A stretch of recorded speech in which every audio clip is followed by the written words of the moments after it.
मेरा जो है एक तरह से this is a solid conducting. Hi students, welcome to the 12th session of electrostatics. पिछले 11th सेशन में we spoke about potential about various system and the associated energy. We spoke about equipotential surfaces and so on. यहां पर हम बात करने वाले हैं उस पिछले सेशन का एक आखिरी पार्ट है जो बहुत ही स्पेशल पार्ट है, जो उस समय मैंने कवर नहीं किया था, वो अब मैं कवर करने वाला हूं. And that says energy density of an electric field. ये मानना और ये समझ लो कि अगर कहीं पर इलेक्ट्रिक फील्ड एग्जिस्ट करता है तो वो इलेक्ट्रिक फील्ड के साथ एसोसिएटेड एक इलेक्ट्रोस्टैटिक एनर्जी होगी. इलेक्ट्रिक फील्ड के साथ एसोसिएटेड एक इलेक्ट्रोस्टैटिक एनर्जी होगी. इसको कुछ इस तरीके से भी समझा जा सकता है कि एक एक्सटर्नल फील्ड में अगर आप एक छोटा सा चार्ज ले जाके रखोगे तो उस छोटे से चार्ज को फोर्स फील होगा और फोर्स के वजह से वो चार्ज डिस्प्लेस होगा, और अगर वो डिस्प्लेस होगा तो उस चार्ज पे काम हुआ. किसने किया? फील्ड ने किया. यानी कि वहां पर काम हुआ. There is some energy. If there would have been no energy तो शायद वो चार्ज मूव नहीं कर पाता. वो चार्ज मूव हुआ, it had a kinetic energy. वो काइनेटिक एनर्जी कैसे आई होगी? There was some energy in the system which got converted into kinetic energy. यानी कि इलेक्ट्रिक फील्ड के अंदर अपनी एनर्जी होती है और उसको स्टडी किया जाता है in the form of electric energy density of electric field. अब इसका फॉर्मूला डायरेक्ट है, so there is no need of getting into a derivation. इसका डायरेक्ट फॉर्मूला है जो मैं यहां पर लिख दे रहा हूं, and that direct formula is small u is equal to half k e square epsilon not.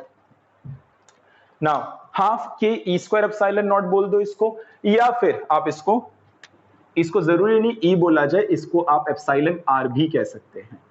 What is this? This is dielectric constant, है ना? तो ये एनर्जी डेंसिटी हुआ. द मोमेंट आई से डेंसिटी, तो इसको कैसे लिखा जाएगा?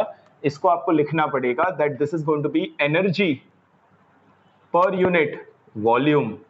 आप इस एनर्जी को पर यूनिट वॉल्यूम डिफाइन करने वाले, right? So this is the energy per unit volume in a given electric field. अब इसके बाद ये आपको याद रखना है, ठीक है? Remember this. इसके बाद एक और कॉन्सेप्ट आता है that is called as self energy. अब इस सेल्फ एनर्जी क्या होता है? सेल्फ एनर्जी यानी खुद की एनर्जी. कोई भी सिस्टम, इलेक्ट्रोस्टैटिक सिस्टम की बात कर रहा हूं, system made up of charges.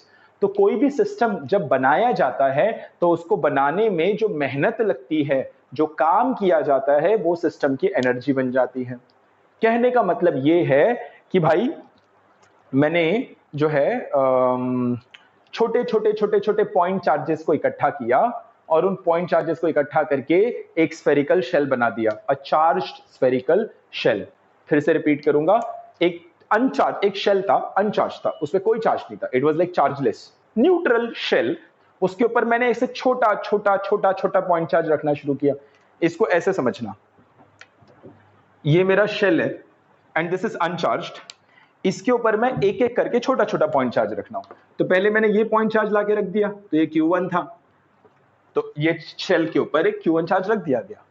अब जो है मैं दूर से एक और चार्ज लेकर आ जाता हूं.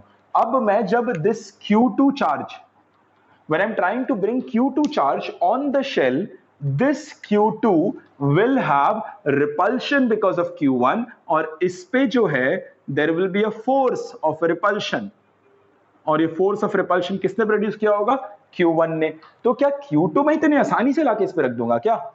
ऐसा नहीं हो रहा, क्योंकि Q1 चाहता ही नहीं कि Q2 आकर के इसके ऊपर रहे, क्योंकि Q1 Q2 को रिपेल करेगा. यानी मुझे अगर Q2 को लाके इस पे रखना होगा तो मुझे इस दिशा में एक्सटर्नल फोर्स अप्लाई करना पड़ेगा ताकि वो रिपल्शन को बैलेंस कर ले. तो ये जो मेरा एक्सटर्नल फोर्स है, ये एक्सटर्नल फोर्स कुछ काम करेगा, वर्क करेगा, and this work will be deposited in the system. ये सिस्टम का एनर्जी बन जाएगा, ये हमारे सिस्टम का एनर्जी बन जाएगा, जिसे हम बोलेंगे सेल्फ एनर्जी. इसको आप डिफाइन करेंगे सेल्फ एनर्जी की तरह, आप इसको डिफाइन कर सकते हैं। So what is self energy?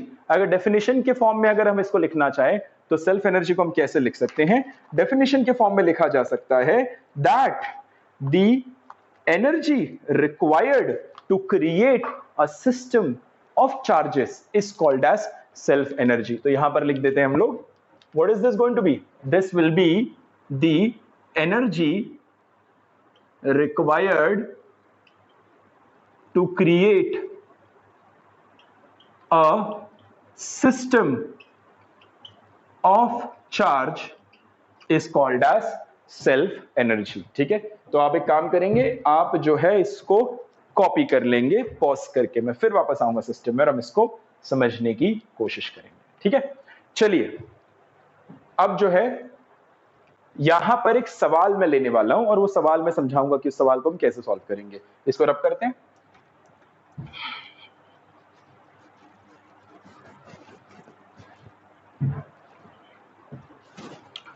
हमसे क्वेश्चन में पूछा कुछ इस तरह से गया है, बोला गया है हमसे कि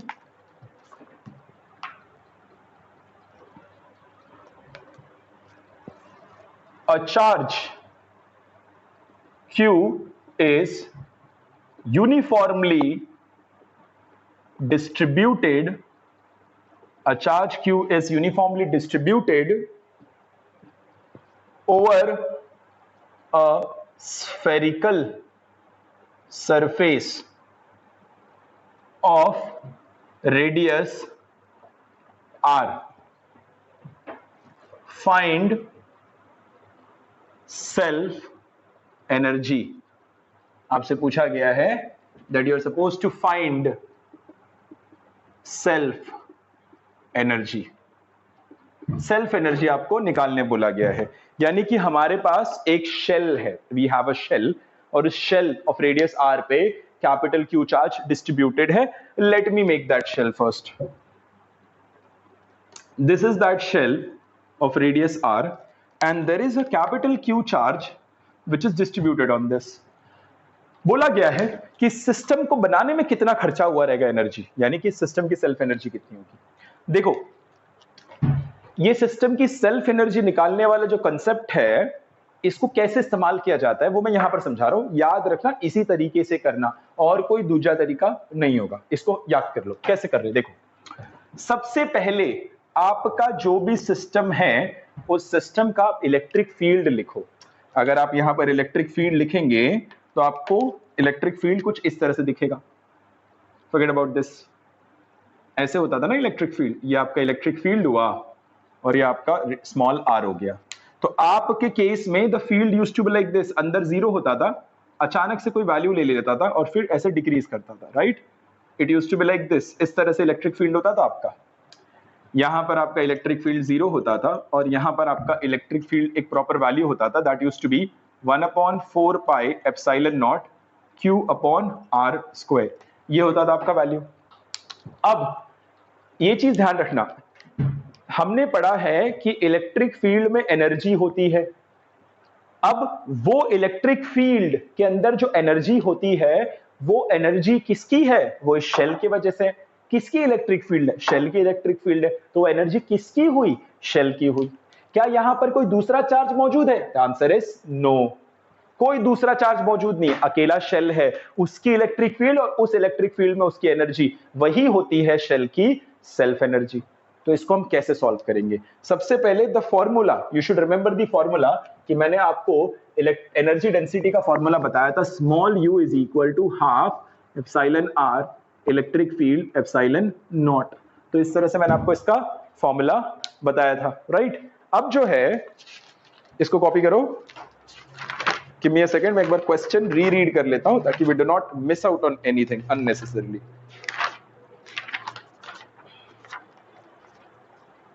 A charge Q is uniformly distributed over a spherical surface of radius r. Obtain an expression for the energy of the shell. ठीक है, यूनिफॉर्मली डिस्ट्रीब्यूटेड है, सही है, बिल्कुल सही है। शेल दे रखा हुआ है, Q uniform distribution, spherical surface of radius r। बढ़िया। तो ऐसे केस को हम सॉल्व कैसे करेंगे? ये फॉर्मूला था हमारे पास, यहां पर तो हवा है तो एप्सिलॉन r आपका हो जाएगा 1 डाइलेक्ट्रिक कांस्टेंट। आप जो है देख लो, ये आपका शेल है, ऐसे यहां पर ये आपका शेल हो जाएगा। This shell is of radius r। तो आपको पता है कि अंदर इलेक्ट्रिक फील्ड जीरो है तो अंदर एनर्जी डेंसिटी नहीं है, जीरो है तो अंदर एनर्जी नहीं है, बट बाहर तो है। तो बाहर आप एक स्मॉल r डिस्टेंस पर जाइए और स्मॉल r डिस्टेंस पर एक अपना छोटा सा dr थिकनेस का शेल इमेजिन करो। स्मॉल r डिस्टेंस पर एक छोटा सा dr थिकनेस का शेल इमेजिन कर लो, ठीक है। ये आपका dr थिकनेस का आपने शेल इमेजिन कर लिया, r डिस्टेंस पर आप गए स्मॉल r पर, और ये आपने इमेजिन कर लिया dr थिकनेस का एक छोटा सा शेल। इस शेल का अगर आप वॉल्यूम देखेंगे तो इस शेल का वॉल्यूम ये है, this is the volume of the shell. और इस वॉल्यूम में इस पर्टिकुलर हमारा जो क्यू चार्ज का जो शेल था उसका इलेक्ट्रिक फील्ड यहां पर मौजूद है, और उस इलेक्ट्रिक फील्ड के होने की वजह से इस वॉल्यूम में एनर्जी है, तो उस एनर्जी को हमें निकालना है। तो यहां पर जो है इसका इलेक्ट्रिक फील्ड है, ऐसे डायरेक्शन में देखो इलेक्ट्रिक फील्ड होगा इसका, इससे इस तरीके से इसका इलेक्ट्रिक फील्ड होगा इसमें, और इस वॉल्यूम में आपका जो है सेल्फ एनर्जी होगा, ठीक है। अब ये वॉल्यूम निकाल लो, ये वॉल्यूम कितना है। इस वॉल्यूम को अगर आप लिखेंगे तो आप इसको लिखेंगे dv, छोटा वॉल्यूम, एलिमेंटल वॉल्यूम, और इसका वॉल्यूम क्या होगा, surface area 4 pi small r square into dr।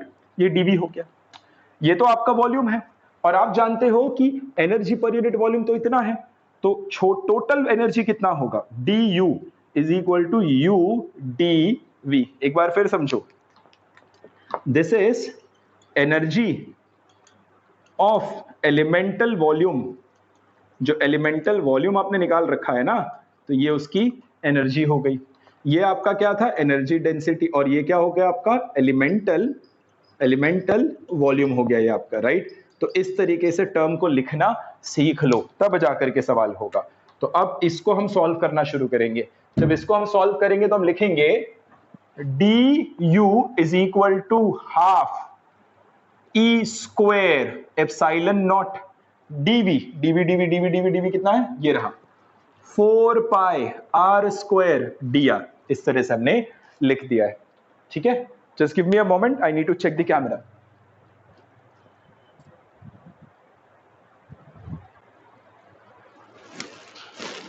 Okay, so I am properly under the boundary, this is the limit, इसके आगे क्रॉस नहीं करना, ठीक है।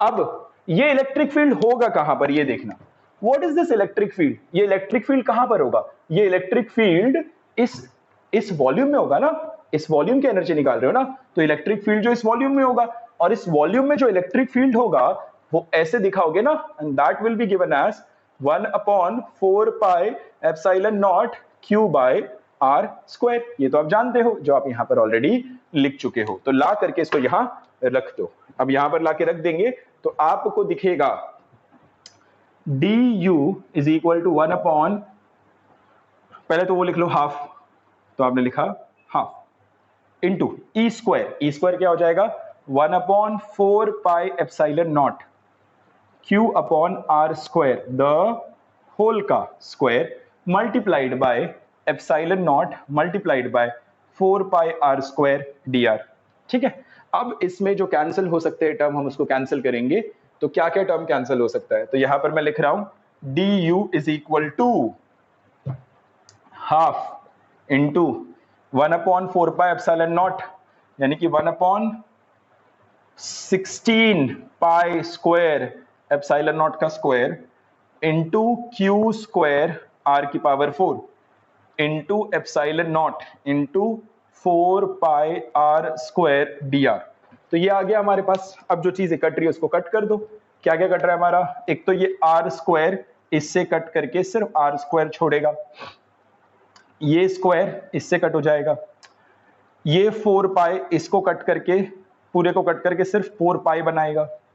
आई think we have done our part. तो मुझे यहां से दिखेगा therefore du is equal to 1/, this is going to be 1/4 pi epsilon naught बचा है ना, पर 4 पाई बचा है, right. So 1/4 4 pi epsilon naught हो जाएगा ये, तो मैंने इसको कवर कर लिया, इसको कवर कर लिया, इनटू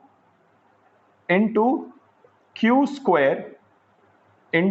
स्क्वायर और 1/4 pi epsilon into Q square into D R upon R square और क्यू स्क्वायर अपॉन 2 था, ये 2 ले लिया मैंने, D R upon R square ले लिया। यस, अब हम करेंगे इंटीग्रेट, तो चलो इंटीग्रेट करते हैं। यहां पर इंटीग्रेशन और यहां पर इंटीग्रेशन, लिमिट डालना बहुत जरूरी है।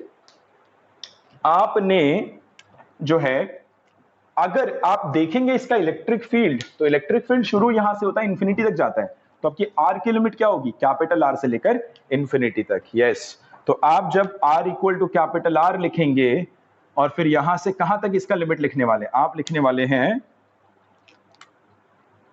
आर से लेकर इंफिनिटी तक आप इसका लिमिट लिखेंगे, और यहां से आपको मिल जाएगा द एनर्जी U, और इसको जब हम इंटीग्रेट करेंगे, ये इंटीग्रेट करने के लिए यहां पर मैं कर ले रहा हूं, यहां स्पेस दिख रहा है राइट थोड़ा बहुत, सो हम कर लेते हैं dr अपॉन आर स्क्वायर का इंटीग्रेशन फ्रॉम कैपिटल आर से infinity, so this is going to be -1 upon R from capital R से infinity, so that's going to be -1 upon infinity -1 upon r, which is going to be 1 upon r. सिर्फ इतना निकल कर आ जाएगा, so this is going to be 1 upon r, so we got 1 upon 4 pi epsilon naught into q square upon 2 capital R. मुझे ऐसा क्यों लग रहा है कि मैंने कुछ मिस कर दिया? नहीं, सही है, एक बार जो है कंफर्म कर लेते हैं if that is the answer। ये क्वेश्चन का आंसर क्या ये है?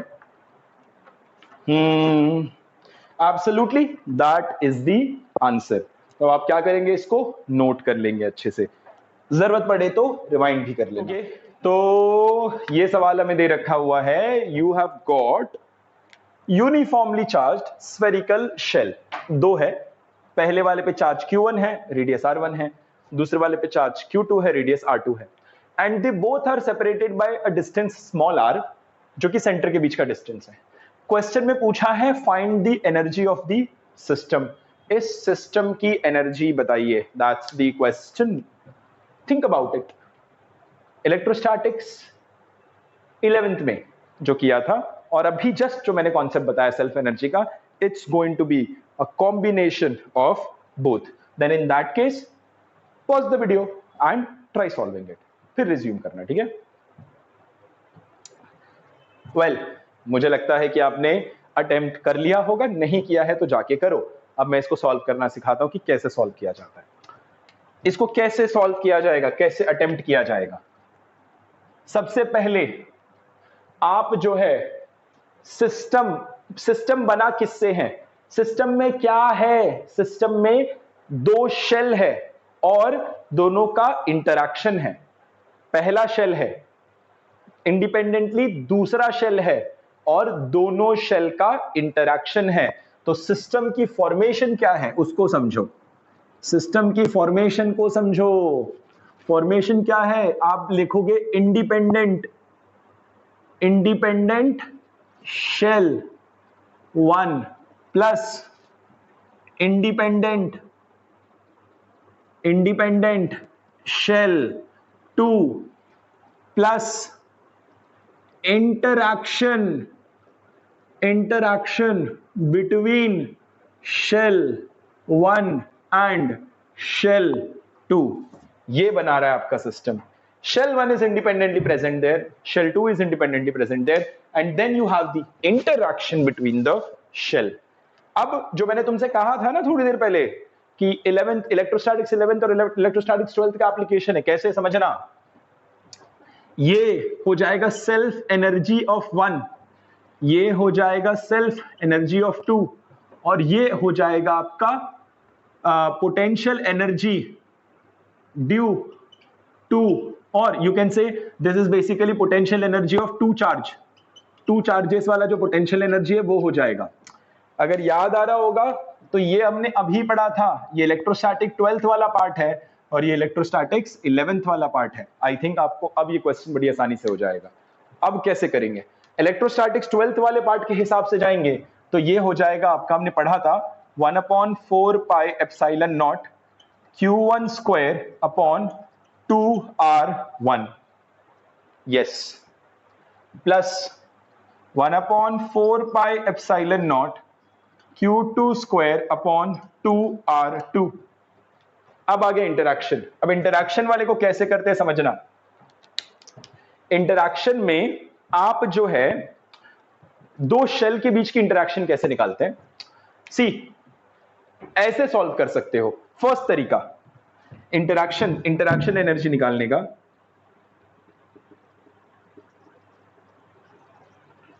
The first approach is going to be, आप शेल 1 को ऐसे ही रखो और शेल 2 को पॉइंट चार्ज मान लो।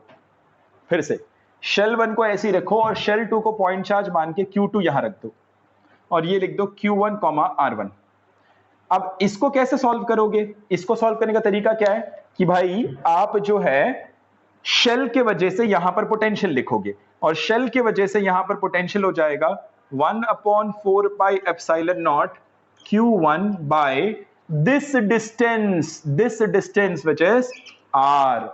1/4 पाई एप्सिलॉन नॉट, इसके वजह से इस पॉइंट पे पोटेंशियल लिखो। ये जो मैंने लिखा है this is potential due to 1, this is potential due to 1 at this point, और उस पॉइंट पे चार्ज क्या रखा है, 2 रखा हुआ है। तो आपका एनर्जी बन जाएगा charge Q2 into potential created by 1 is going to be the energy between 1 and 2, which is going to be 1/4 pi epsilon naught Q1 Q2 upon R।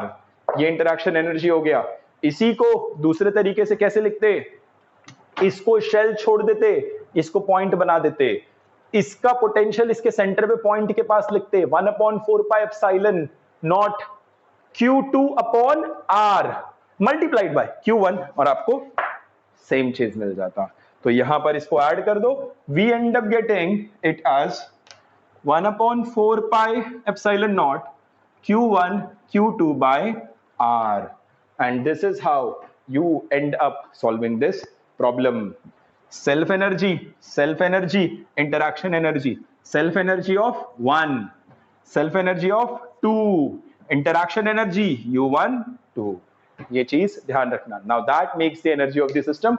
बहुत ही अच्छा क्वेश्चन, जानो इसे क्योंकि ये थोड़ा सा टिपिकल है, people tend to miss out this. JEE NEET का सबसे चहीता टॉपिक इलेक्ट्रोस्टैटिक्स का फाइनली आ गया है और उस टॉपिक को बोलते हैं कंडक्टर्स। तुम्हें इलेक्ट्रोस्टैटिक्स भले ही समझ में ना आए, है ना, अभी तक जितने 11 सेशन हुए, 12 सेशन अभी चल रहा है और तुम्हें इलेक्ट्रोस्टैटिक्स नहीं समझ में आया, सब ठीक है अपनी जगह पर, तुम्हें ये आना बहुत जरूरी है क्योंकि यही सबसे ज्यादा पूछा जाता है। ठीक है, तो मेक श्योर कि तुम इस सेशन में बहुत अच्छे से ध्यान दोगे और जो प्रॉपर्टीज बताई जाएगी कंडक्टर के बारे में उसको जानने की जो है कोशिश करोगे, बढ़ोगे, उसके बारे में उन्हें याद रखने की कोशिश करोगे। शुरू करते हैं कंडक्टर्स के बारे में। सबसे पहला पॉइंट कंडक्टर के बारे में मैं ये बताना चाहूंगा कि आपका जो कंडक्टर होता है it consist of free electrons. Free electrons होते हैं इसमें, इलेक्ट्रॉन्स इसमें फ्री होते हैं, यहां वहां मूव कर सकते हैं, बट ये जो फ्री इलेक्ट्रॉन्स होते हैं, ये फ्री इलेक्ट्रॉन्स जो है वो विद इन बॉडी मूव कर सकते हैं, बॉडी के अंदर ही मूव कर सकते हैं। ऐसा नहीं है कि भाई बॉडी छोड़ करके बाहर चले गए, नो, विद इन बॉडी रहेंगे। फ्री इलेक्ट्रॉन्स है, विद इन बॉडी यहां वहां मूव कर सकते हैं। दिस इज लाइक कि एक बाउंड्री है, उस बाउंड्री के अंदर ही बच्चे हैं, बोला है बाउंड्री के अंदर ही खेलना है, बाउंड्री के बाहर नहीं जाना है, तो बाउंड्री के अंदर जितना खेलना कूदना है वो कर सकते हैं, बाहर नहीं जाएंगे फ्री इलेक्ट्रॉन्स। सेकेंड सबसे इंपॉर्टेंट प्रॉपर्टी वो ये है कि electric field inside conductor material, electric field inside conductor material is equal to 0, यानी कि कंडक्टिंग मटेरियल के अंदर जो फील्ड होती है, मटेरियल के अंदर जो फील्ड होती है वो 0 के बराबर होती है। और इस केस में मैं कह दे रहा हूं कि ये तभी एप्लीकेबल है जब आपका कंडीशन स्टैटिक हो। स्टैटिक करने का मतलब है कि चार्जेस यहां वहां मूव नहीं कर रहे, सारे चार्जेस मूव हो चुके हैं, क्योंकि चार्जेस अगर मूव कर रहे होंगे तो स्टैटिक नहीं डायनामिक कंडीशन होगा, और उस केस में करंट आ जाएगा, तब वो स्टैटिक कंडीशन नहीं रह जाएगा। So we are talking about static condition. Charges जो भी यहां मूव करने थे मूव कर चुके हैं, now it is static, now no more charges are flowing here and there. In that case electric field inside the material of the conductor is zero, अंदर जो फील्ड होता है जीरो। ये दो पॉइंट को अगर ध्यान में रख पाए तो मुझे लगता है कंडक्टर जो है इन्हीं दो प्रिंसिपल्स पे बेस्ड है, इन्हीं दो प्रिंसिपल्स पे वो। Alright, so having known these two properties of conductor, first it has free electrons, second the net field, the field inside the conductor material is zero under the static condition. तो यहां पर इस case को consider करते हुए हम क्या जानने वाले हैं कि what happens when you place a neutral conductor in an external field. अगर आप एक न्यूट्रल कंडक्टर को ले लें, जैसे I am going to discuss this case, there is a neutral conductor and this neutral conductor is kept in an external field, एक बाहर से ऑलरेडी फील्ड एग्जिस्ट करता है, उसमें हमने इस न्यूट्रल कंडक्टर को रख दिया। The external field that exist is this E, that's the external field EXT। ये एक्सटर्नल फील्ड एग्जिस्ट करता है और यहां पर ला करके मैंने अपना न्यूट्रल कंडक्टर रख दिया। अब मुझसे पूछा गया है, ये न्यूट्रल कंडक्टर है, this is conductor and it has, neutral का मतलब नहीं है कि चार्ज नहीं, न्यूट्रल का मतलब है चार्ज है बट बैलेंस्ड है, इक्वल पॉजिटिव एंड नेगेटिव। मुझसे बोला गया है कि बॉस इस पॉइंट पे फील्ड बताओ, तो अब ये पॉइंट पे फील्ड होगा क्या, ये एक्सटर्नल फील्ड E होगा क्या, I don't know, but the point is this point is on और inside the material of the conductor. ये जो कंडक्टर है उसके मटेरियल के अंदर है ये पॉइंट, राइट। सो ये कंडक्टर इसके मटेरियल के अंदर पॉइंट है, तो होगा क्या समझना, this conductor will have positive as well as negative charges. So इस एक्सटर्नल फील्ड की इन्फ्लुएंस में पॉजिटिव चार्ज को फील्ड की डायरेक्शन में धक्का लगेगा, नेगेटिव चार्ज को फील्ड के ऑपोजिट धक्का लगेगा। तो जब पॉजिटिव चार्ज को फील्ड की डायरेक्शन में धक्का लगेगा तो पॉजिटिव चार्ज यहां पर इकट्ठा हो जाएंगे ऐसे, और नेगेटिव चार्ज को फील्ड के ऑपोजिट धक्का लगेगा तो नेगेटिव चार्ज यहां पर इकट्ठा हो जाएंगे ऐसे। अब इस पॉइंट पर अगर आप फील्ड लिखना चाहोगे तो इस पॉइंट पर फील्ड जो है ऐसे लिखा जाएगा। पहली चीज जो होगा, ये एक्सटर्नल फील्ड तो इस पॉइंट पे है, no doubt, E external, no doubt. However अगर आप देखेंगे तो ये पॉजिटिव चार्ज और इस नेगेटिव चार्ज ने जो है इस डायरेक्शन में अपने आप से एक फील्ड क्रिएट कर दिया है ऐसे, तो वो फील्ड यहां पर हो जाएगा and this will be E due to redistribution, तो मैं इसको बोल देता हूं ER, क्योंकि ये रीडिस्ट्रीब्यूशन ऑफ चार्जेस की वजह से हुआ है। Now this field, which was the external field, and this, because of redistribution of the charges, are going to cancel out each other, are going to cancel out each other, और इस point पे आपका external field, sorry इस point पे external नहीं, इस point पे आपका फील्ड निकल कर आएगा zero. Now what is this field, अगर मैं देखूं तो मैं क्या बोलूंगा, क्या ये जो फील्ड है E इक्वल टू जीरो, क्या ये फील्ड बाय एक्सटर्नल फील्ड है क्या? The answer is no. क्या E इक्वल टू जीरो आपका ये इंटरनल फील्ड है क्या रिडिस्ट्रीब्यूशन की वजह से? The answer is no. आप देखेंगे तो एक पॉइंट पर व्हाट इज द फील्ड, अगर मैं बोलूं आपसे, अगर आप मैं सवाल करूं और मैं बोलूं कि इस पॉइंट पर बताओ what is the field by the external agent at this point, the answer is this. What is the field by the redistribution of charges at this point? The answer is this. लेकिन what is the total field? The answer is zero. यानी कि जब हम इस चीज को लिखते हैं तो यहां पर एक चीज मिसिंग है, वो होता है total field. Then the total field, total electric field inside the material of the conductor is zero. This is something that you need to note. इस चीज को आपको ध्यान रखना होगा। इसको कॉपी कर लो, थोड़ा सा आगे बढ़ते हैं और जानते हैं। नाउ आप इसको थोड़ा सा गॉस लॉ से भी प्रूव कर सकते हो। जैसे फॉर एग्जांपल लेट्स से यहां पर जो है, चलो पहले इसको कॉपी कर लो, इसको कॉपी कर लो, फिर गॉस लॉ देखते हैं। नाउ थोड़ा सा आगे बढ़ते हैं और एक कंडक्टर कंसिडर करते हैं। यहां पर मैं एक सिचुएशन यहां पर सॉल्व करने की कोशिश कर रहा हूं, एंड दैट सिचुएशन इज कि ये मेरा जो है एक तरह से this is a solid conducting sphere, ये मेरा सॉलिड कंडक्टिंग स्फीयर है, ठीक है। अब सॉलिड कंडक्टिंग स्फीयर है, इस सॉलिड कंडक्टिंग स्फीयर जो है अभी न्यूट्रल है, मैंने इसको चार्ज दे दिया इसकी बॉडी में, यहां से मैंने इसको चार्ज दे दिया, लेट्स से वो जो चार्ज है वो चार्ज पॉजिटिव है। अब जब मैंने इसको चार्ज दे दिया इसकी बॉडी में, तो ये चार्जेस जो है इसकी बॉडी में रीडिस्ट्रीब्यूट हो सकते हैं, बिकॉज ये कंडक्टर है, इसमें फ्री इलेक्ट्रॉन्स है, फ्री चार्ज कैरियर्स है, they can redistribute. Now what will happen, will it be like कि ये चार्ज मैंने यहां पर छोड़ दिया तो ये इतने से हिस्से में पॉजिटिव चार्ज रह जाएगा? ऐसा नहीं है, क्योंकि अगर ऐसा हुआ तो इतने छोटे से हिस्से में एक पॉजिटिव चार्ज कॉन्सेंट्रेटेड है, density of charge is very high, the energy of the system will be very high, there will be a lot of repulsion।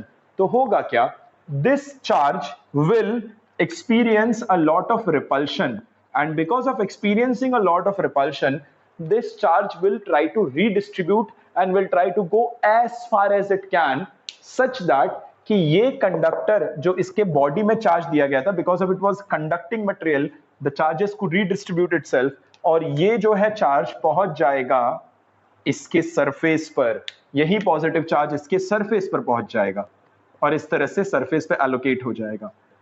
The reason is कि सरफेस पे पहुंचने से ये चार्जेस एक दूसरे से बहुत दूर रह गए, और बहुत दूर हो गए इसका मतलब एनर्जी कम हो गई, रिपल्शन को आपने मिनिमाइज कर दिया है। तो इसका मतलब क्या होता है, एक सॉलिड कंडक्टिंग स्फीयर को जब भी आप चार्ज देंगे तो वो चार्ज उसके सरफेस पे आ जाएगा। नाउ यानी कि अगर मैं अंदर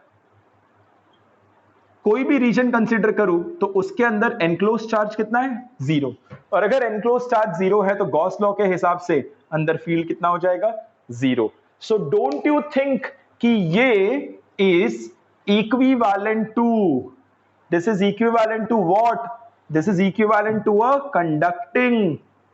कंडक्टिंग सॉलिड स्फीयर, नहीं shell. This is equivalent to a conducting shell, because किसी कंडक्टिंग शेल को भी अगर तुम चार्ज देते, शेल अंदर वैक्यूम होता है ना, खाली होता है, तो किसी शेल को भी अगर तुम चार्ज देते तो शेल पे भी आपका जो चार्ज है वो इसी तरह से सरफेस पे रीडिस्ट्रीब्यूट हो जाता। तो अगर आप इलेक्ट्रिकली देखोगे, अगर आप इलेक्ट्रिकली ऑब्जर्व करने की कोशिश करोगे, then electrically a solid conducting sphere and a conducting shell are exactly same, because solid conducting sphere के बॉडी के अंदर चार्ज रह ही नहीं जाता, वो रीडिस्ट्रीब्यूट होकर के सरफेस पर आ जाता है टू मिनिमाइज रिपल्शन, और इसके भी सरफेस पे चार्ज होता है, इसी के भी सरफेस पे चार्ज होता है, तो दोनों का बिहेवियर एग्जैक्टली सिमिलर रहने वाला है। This is something that you should note. Electrostatics का सबसे इंटरेस्टिंग और इंपॉर्टेंट टॉपिक है कंडक्टर्स, और कंडक्टर्स का सबसे ज्यादा कंफ्यूजिंग टॉपिक जो कंफ्यूजन क्रिएट करता है वो होता है शेल है कि सॉलिड वॉल्यूम है, कंडक्टिंग है कि नॉन कंडक्टिंग है, कंडक्टिंग शेल है कि कंडक्टिंग सॉलिड स्फीयर है, नॉन कंडक्टिंग शेल है कि नॉन कंडक्टिंग सॉलिड स्फीयर है, किसका बिहेवियर कैसा होगा, कौन कैसा दिखेगा, किसमें कैसे फील्ड लिखेंगे, किसमें कैसे पोटेंशियल लिखेंगे, सब एकदम खिचड़ी हो जाएगा दिमाग के अंदर ये चीज। तो इसको मैं आसान बनाने की कोशिश कर रहा हूं। देखो, शेल वर्सेस सॉलिड स्फीयर, इनके बीच में डिफरेंस क्या होता है, शेल अंदर से खोखला होता है, सॉलिड स्फीयर अंदर से भरा होता है, पॉइंट नंबर 1। लेकिन यार ये भरा हुआ है कि खोखला है, ये चीज हम समझते कैसे हैं, हम पढ़ रहे हैं इलेक्ट्रोस्टैटिक्स, तो यहां पर अंदर मास भरा हो या ना भरा हो, मास से मेरा क्या लेना देना है, मैं इलेक्ट्रोस्टैटिक्स पढ़ रहा हूं, मुझे चार्ज से लेना देना है। तो जब मैं कहता हूं कि शेल अंदर से खाली है और सॉलिड वॉल्यूम अंदर से भरा है, इसका मतलब क्या होगा कि सॉलिड वॉल्यूम अंदर से शायद चार्ज से भरा होगा, और शेल जो है खाली मतलब शेल के अंदर चार्ज नहीं होगा। This is with respect to charge and not with respect to mass. Please try to understand that, first point.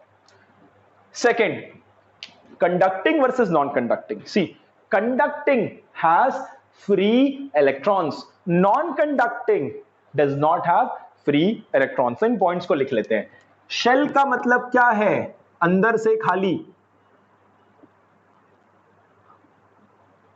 ये हुआ आपका शेल। सॉलिड स्फीयर मतलब क्या है? अंदर से भरा हुआ है, ठीक है, ये हुआ सॉलिड स्फीयर आपका। कंडक्टिंग मतलब क्या? फ्री इलेक्ट्रॉन्स हैं, इसका मतलब रीडिस्ट्रीब्यूशन। रीडिस्ट्रीब्यूशन किसका? चार्जेस का रीडिस्ट्रीब्यूशन होगा। नॉन कंडक्टिंग का मतलब क्या है? आपके फ्री इलेक्ट्रॉन्स नहीं है, सो रीडिस्ट्रीब्यूशन जो है वो नहीं होगा। इस चीज को जान लो और इसको नोट कर लो, वेरी इंपॉर्टेंट पॉइंट, राइट। वो शेल का मतलब क्या, सॉलिड स्फीयर का मतलब क्या, कंडक्टिंग का मतलब क्या, नॉन कंडक्टिंग का मतलब क्या, ठीक है। अगर मैं बोलूं कंडक्टिंग शेल, यानी शेल मतलब अंदर से खाली है, कंडक्टिंग मतलब उसे फ्री इलेक्ट्रॉन है, तो रीडिस्ट्रीब्यूशन होता है। शुरू करते हैं।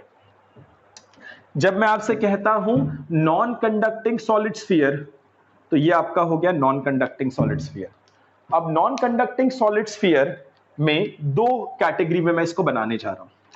सबसे पहले, और नहीं, एक ही समझते हैं, दूसरा बाद में समझेंगे। तो ये नॉन कंडक्टिंग सॉलिड स्फीयर है। मैं यहां पर मान के चल रहा हूं कि हम सभी केस में यूनिफॉर्मली चार्ज्ड कहने की कोशिश कर रहे हैं, ठीक है। तो नॉन कंडक्टिंग सॉलिड स्फीयर है, इसको मैं मान के चल रहा हूं कि ये यूनिफॉर्मली चार्ज्ड है। नॉन कंडक्टिंग का मतलब क्या? चार्जेस का रिडिस्ट्रीब्यूशन नहीं होगा। चार्जेस का रिडिस्ट्रीब्यूशन नहीं होगा तो दोनों केस एक साथ ले लूंगा, मजा आ जाएगा। या दोनों एक साथ ले सकते हैं, ठीक है, चलो दोनों केस एक साथ लेते हैं। First case uniformly charged, uniformly charged. दूसरा case non uniformly charged. I hope board पे इतनी सारी चीजें मैं कवर अप कर लूं। यूनिफॉर्मली चार्ज्ड का मतलब होगा कि आपका जो चार्जेस है वो पूरे बॉडी में इफेक्टिवली इस तरह से यूनिफॉर्मली स्प्रेड आउट है। यूनिफॉर्मली स्प्रेड आउट है आपका चार्ज। क्या रीडिस्ट्रीब्यूशन हो सकता है? The answer is no. No, ये रीडिस्ट्रीब्यूशन, ये यूनिफॉर्मली चार्ज रीडिस्ट्रीब्यूशन की वजह से नहीं है, ये पहले से यूनिफॉर्मली चार्ज्ड है। और इसके लिए हमने ऑलरेडी इलेक्ट्रिक फील्ड के बारे में पढ़ रखा है। There was a proper electric field का formula that you need to remember, ठीक है। हमने पढ़ा था non conducting solid sphere which is uniformly charged. Please note that, जाकर के चेक कर लेना, ठीक है, ये हमने पढ़ रखा है। आपका अगर नॉन यूनिफॉर्मली चार्ज्ड होता, तो नॉन यूनिफॉर्मली चार्ज्ड क्या होता कि ये आपका सॉलिड स्फीयर है, आपने कहीं इस कोने में छोटा सा चार्ज दे दिया, ऐसे यूं छोटा सा चार्ज दे दिया पॉजिटिव। तो सिंस नॉन कंडक्टिंग है, कोई भी रीडिस्ट्रीब्यूशन नहीं हो सकता, यानी चार्ज यहां का यहीं रह जाएगा, और यहां का यहीं रह गया तो बॉडी में डिस्ट्रीब्यूट नहीं हो पाया। डिस्ट्रीब्यूट नहीं हो पाया तो क्या बोला गया? Non uniformly charge, because they are not equally distributed. This is equally distributed, लेकिन क्या ये डिस्ट्रीब्यूशन हुआ है? नो, ये तो नॉन कंडक्टिंग है, आपका रीडिस्ट्रीब्यूशन हो ही नहीं सकता, पहले से यूनिफॉर्मली चार्ज था। मैं यहां पर लिख देता हूं, दिस इज यूनिफॉर्मली चार्ज्ड। क्या ये यूनिफॉर्मली क्या रीडिस्ट्रीब्यूशन की वजह से हुआ है? नो, ये तो बिफोर हैंड ही यूनिफॉर्मली चार्ज था, पहले से ही यूनिफॉर्मली चार्ज रखा गया है, रीडिस्ट्रीब्यूशन की वजह से नहीं हुआ है। आप इस यूनिफॉर्मली चार्ज को रीडिस्ट्रीब्यूशन का रीजन नहीं दे सकते, ठीक है। यहां पर आपका जो है, सिंस चार्ज पूरी तरह डिस्ट्रीब्यूट नहीं हो पाया, तो इस वजह से नॉन यूनिफॉर्मली चार्ज्ड है, क्योंकि हर जगह पे चार्ज मौजूद नहीं है। ये हुआ हमारा सॉलिड स्फीयर, वो भी नॉन कंडक्टिंग, इन सारे पैरामीटर्स को कंसिडर करते हो, ठीक है। अब आ जाते हैं हम नॉन कंडक्टिंग शेल की बात करते हैं। I will need some space, तो मैं इसको यहां ना लिख रख के नॉन कंडक्टिंग शेल को मैं ऊपर लिखना चाहता हूं। This is going to be non-conducting shell. अब नॉन कंडक्टिंग शेल भी मैं दो तरीके से लेना चाहूंगा। इसको एक मैंने ले लिया यूनिफॉर्मली और दूसरा मैंने ले लिया non uniformly. See when I से शेल, शेल मतलब अंदर से खाली, तो आपने जो है यहां पर अपना शेल बना लिया इस तरह से, यहां पर आपने बना लिया अपना शेल, अंदर से खाली है, दोनों ही अंदर से खाली है ना, ये बना लिया आपने अपना शेल। यहां जो है यूनिफॉर्मली चार्ज है, मतलब शेल पे चार्ज होगा कहां बॉस, शेल अंदर से खाली है, तो शेल पे अंदर चार्ज तो नहीं होगा, सरफेस पे होगा। फर्स्ट केस में यूनिफॉर्मली है तो चार्ज इक्वली डिस्ट्रीब्यूटेड है प्रॉपरली सरफेस के ऊपर, चार्ज इक्वली डिस्ट्रीब्यूटेड है प्रॉपरली सरफेस के ऊपर।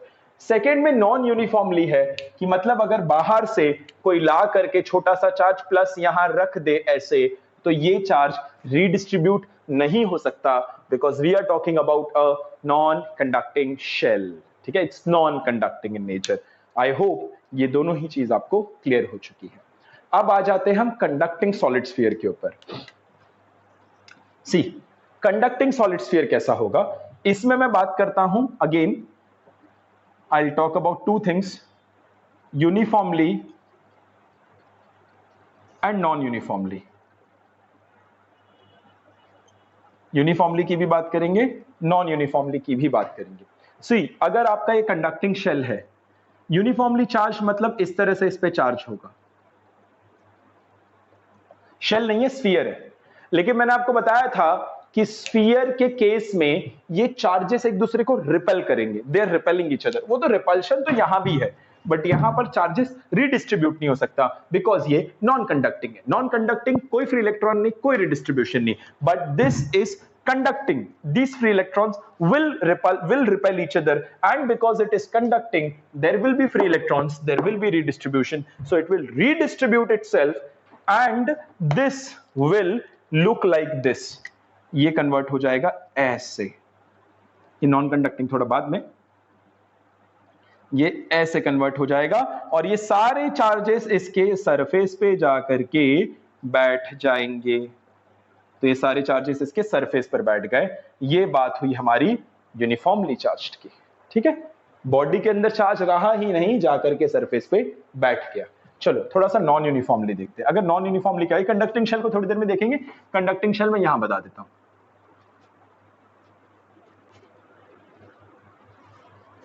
ठीक है, तो ये मैंने ले लिया non uniformly charged. Non uniformly charge लेते तो क्या होता, ठीक है, नॉन यूनिफॉर्मली चार्ज्ड का मतलब क्या है कि भाई हम बाहर से एक छोटा सा चार्ज लेकर आए और इसकी बॉडी में ऐसे छोड़ दिया। अब ये एक नहीं, मतलब ऑब्वियसली बहुत सारे चार्ज होते हैं जो मैंने ला करके छोड़ दिया है। नाउ ये आपको अभी तो नॉन यूनिफॉर्म दिख रहा है, लेकिन आप एक चीज का ध्यान रखना, ये कंडक्टिंग है, फ्री इलेक्ट्रॉन है, रीडिस्ट्रीब्यूट होगा और ये चार्ज रीडिस्ट्रीब्यूट होकर के पूरे बॉडी में स्प्रेड होगा और पूरे बॉडी में स्प्रेड होकर के अल्टीमेटली सरफेस पर आ जाएगा और ये भी दिखने लगेगा कुछ ऐसा, this will start looking like this, that it will go to the surface. कोई फर्क नहीं पड़ा। तो अभी से कंडक्टिंग की बात करेंगे तो बॉस कंडक्टिंग के केस में नॉन यूनिफॉर्मिटी की बात ही नहीं है, क्योंकि चार्जेस रीडिस्ट्रीब्यूट होकर के हमेशा यूनिफॉर्म बना देंगे। तो कंडक्टिंग के केस में कोई नॉन यूनिफॉर्म की बात नहीं होती, कंडक्टिंग के केस में सब कुछ हमेशा यूनिफॉर्म होगा। और एक सॉलिड स्फीयर भी एक शेल की तरह बिहेव करेगा, एक सॉलिड स्फीयर भी एक शेल की तरह बिहेव करेगा, प्लीज इस बात को जान लो। अब आ जाते हैं हम अपने कंडक्टिंग शेल के बारे में जानने के लिए। कंडक्टिंग शेल के बारे में कैसे जानेंगे, सेम चीज बोल दो यूनिफॉर्मली यहां पर, फिर बोल दो यहां पर नॉन यूनिफॉर्मली। ठीक है, यूनिफॉर्मली चार्ज्ड है, कंडक्टिंग शेल है, बॉस अंदर से खाली है, शेल है अंदर से खाली है, तो जो चार्ज होगा वो सरफेस पर होगा, जो चार्ज होगा वो सरफेस पे होगा।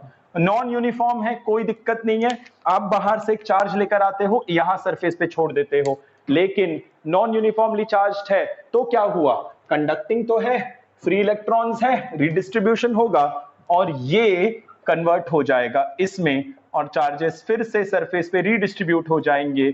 यानी कि कंडक्टिंग के केस में नॉन यूनिफॉर्मली का कोई मतलब ही नहीं है, जो होता है सब यूनिफॉर्म होता है। तो इस चीज को नोट कर लो। आई कैन से कि एक बोर्ड पे मैंने एक बहुत ही बड़ा इलेक्ट्रोस्टैटिक्स का कंफ्यूजन हटाने की कोशिश की है। अगर डायरेक्ट देखोगे तो देखकर खुद ही कंफ्यूज हो जाओगे, ऑब्वियस सी बात है, लेकिन स्टेप बाय स्टेप देखोगे तो तुम्हें सब कुछ समझ में आना शुरू हो जाएगा कि क्या किसका मतलब है। तो अब इसको पॉज करो और इसको नोट करो, क्योंकि अब हम कुछ काम की चीज लिखने वाले हैं। मैं ये रब कर रहा हूं।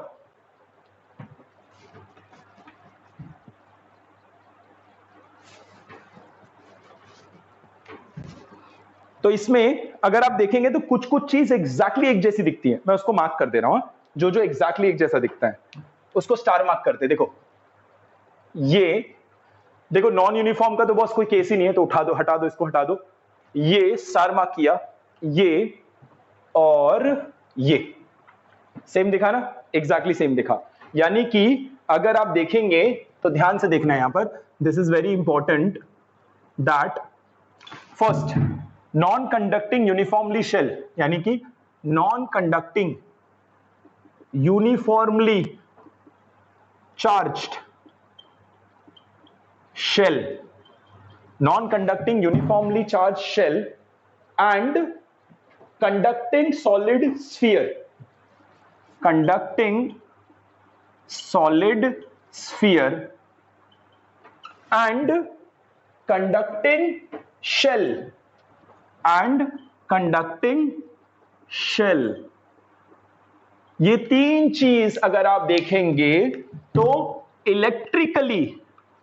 इलेक्ट्रिकली ये तीनों चीज सेम है, भले ही दिखने में अलग हो, लेकिन इलेक्ट्रिकली तीनों चीज सेम है, क्योंकि तीनों के केस में चार्जेस सरफेस पर होते हैं और यूनिफॉर्मली डिस्ट्रीब्यूटेड होते हैं, बट रूट लेवल पर तीनों अलग है।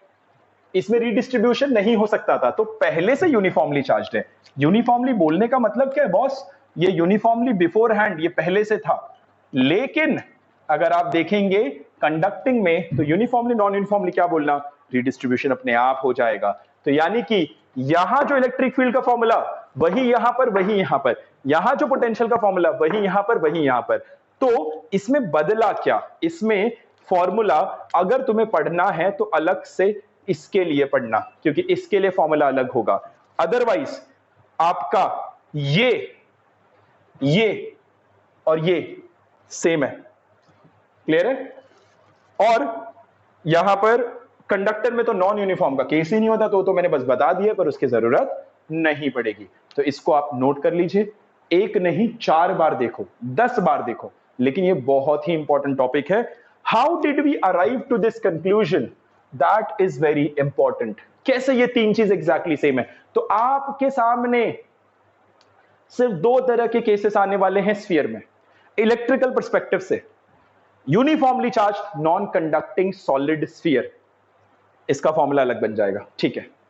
बाकी अगर आपको कोई बोले uniformly charge non conducting shell, आपका conducting solid sphere, uniformly non uniformly कोई फर्क नहीं पड़ता, conducting shell uniformly non uniformly कोई फर्क नहीं पड़ता, ये सब को कंबाइन करके there is this all together same. Please इसको कॉपी कर लो, दिस इज हाईली इंपॉर्टेंट। इसका इलेक्ट्रिकल फॉर्मूलाज क्या है, यानी इलेक्ट्रिक फील्ड का फॉर्मूला क्या है, या फिर आपका पोटेंशियल का फॉर्मूला क्या है, वो मैं नहीं लिखाने जा रहा, वो आपको ऑलरेडी पता है। इलेक्ट्रिक फील्ड का फॉर्मूला है अंदर 0, बाहर KQ/R²। पोटेंशियल का फॉर्मूला है अंदर KQ/R, बाहर KQ/r।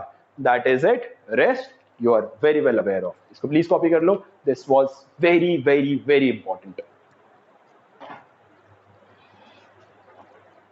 Just a little while ago, हमने कंडक्टर के बारे में पढ़ा।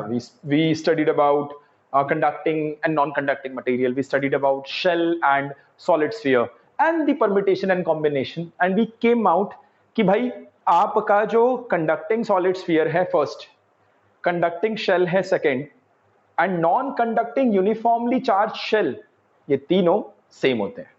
कंडक्टिंग में यूनिफॉर्मली की बात नहीं करते, नॉन कंडक्टिंग में बताना पड़ता है यूनिफॉर्मली है, क्योंकि कंडक्टिंग में रीडिस्ट्रीब्यूशन होता है, नॉन कंडक्टिंग में रीडिस्ट्रीब्यूशन नहीं होता है। अब अगला टॉपिक उठाते हैं और अगले टॉपिक में हम बात करेंगे cavity inside a conductor. Now what do you mean by cavity? Cavity का मतलब होता है कि किसी भी सॉलिड स्ट्रक्चर के अंदर एक जो है वैक्यूम क्रिएट हो जाना, उसे हम कहते हैं cavity. For example tooth cavity, this is very common, right? You end up developing some sort of gaps inside the tooth, और वो कैविटी कहा जाता है, जहां पर there are remnants and eventually it leads to decay and then you have those painful RCT treatment and so on and so forth. Let's not even talk about it. It's very painful. आसान चीज बात करते हैं. कंचे देखे होंगे, कंचे आपने, marbles, glass marbles. Now glass marbles को अगर आप देखेंगे ध्यान से तो उसके अंदर छोटे छोटे एयर बबल दिखते हैं. They are not consistent, they are not uniformly spread. बीच में छोटे छोटे एयर बबल दिखते हैं. Those air bubbles are basically nothing but air cavity. तो यहां पर हमारे पास मैंने क्या ले रखा हुआ है, ये तीनों ही केसेस में I am taking a solid sphere. So नाम पे अच्छे से ध्यान रखना. First of all it is conducting, second it solid sphere. First case में मैंने कैविटी लिया, ऐसे कैविटी बना दिया. सेकेंड में मैंने कैविटी लिया, ऐसे कैविटी बना दिया. चार्ज्ड है, ये न्यूट्रल है तो कोई दिक्कत नहीं है, लेकिन ये आपका चार्ज्ड है तो इसका चार्ज कंडक्टर है ना, सॉलिड्स कंडक्टर. तो सॉलिड स्फीयर कंडक्टर है, चार्ज कहां पर होगा भैया? चार्ज क्या होगा? सरफेस पे होगा, हमने पढ़ा है. ये आपका अगेन न्यूट्रल है, नो डाउट ये आपका न्यूट्रल है, लेकिन ये न्यूट्रल अगर एक्सटर्नल इलेक्ट्रिक फील्ड में होगा तो चार्जेस रिडिस्ट्रीब्यूट हो जाएंगे. तो आपके पॉजिटिव चार्जेस जो है यहां पर चले जाएंगे और आपके नेगेटिव चार्जेस जो है यहां पर आ जाएंगे. तीनों ही केस में मैंने कैविटी बना रखा है. बस इसमें तीनों कंडक्टर के केसेस अलग अलग है. फर्स्ट न्यूट्रल है, कैविटी है. सेकंड चार्ज्ड है, कैविटी है. थर्ड में न्यूट्रल है, एक्सटर्नल फील्ड में रखा है बट फिर भी कैविटी है.